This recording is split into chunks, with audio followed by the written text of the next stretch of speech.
I'm Jamie from an Oregon cottage where you'll find easy DIYs, simple whole food recipes, and doable gardening tips. And I'm happy to be partnering again with Fiskars and Gilmore to bring you this video on how to build a raised garden bed that's long-lasting using a wood alternative composite material. I love raised beds. They're one of the basics of easy care gardening for me. You can plant earlier, you can create your own soil, you can have easier weeding and watering. The one downside that we have found to raised garden beds, though, is that they're made of wood, and wood disintegrates when it's next to soil. So some of the solutions have been to line it with plastic, but then you're really limiting how you can use the bed as far as if you're going to dig in it or the kind of drainage you have, and it's more expensive. So when we thought of a long-term solution to raised beds that don't disintegrate, we thought of the wood alternative composite material that's often used in decking, like Trex. And what's great is you can just cut and drill into it just like wood. So for this video, we're not only going to show you how to put together the long-lasting raised garden bed, we're also going to show you how to add the layers for planting and how to set up the watering system, and also finish it by planting some vegetables.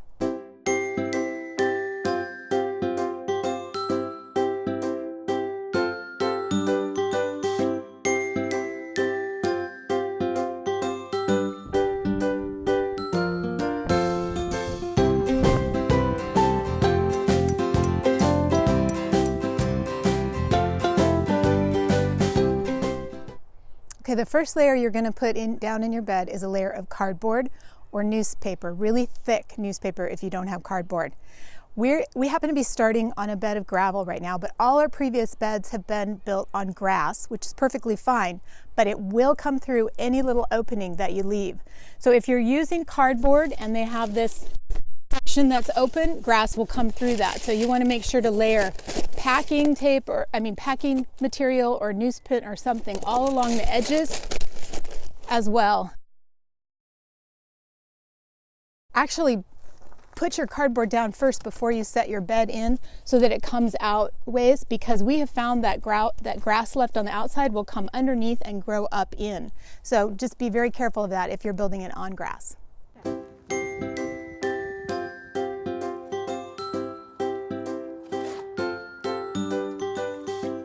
To fill a bed as deep as this, the 2 board depth that we used, you'll want to use something as kind of filler on the bottom, because otherwise you're going to pay a lot of money for good quality topsoil. So you can do the lasagna gardening system. So we have the cardboard layered. You can do a layer of straw or grass clippings or things like that. And then whatever kind of inexpensive, if you can find barnyard, we found some barnyard composted horse manure. And so it has a lot of weed seeds in it. As long as you're going to keep it onto the bottom layer, it's fine. Those weed seeds won't get the sunlight and the oxygen they need to sprout. So fill your bottom of your bed with something inexpensive.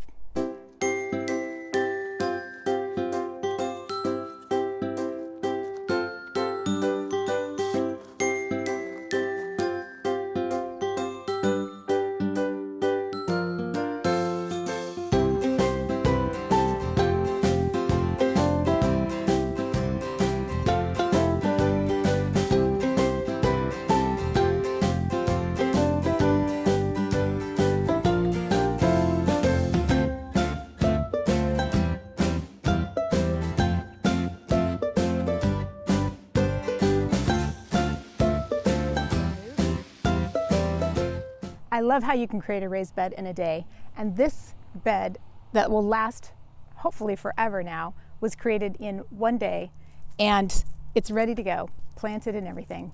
And this is just the start of our new vegetable garden in our farmhouse fixer. So we're going to have another set of like 4 of these.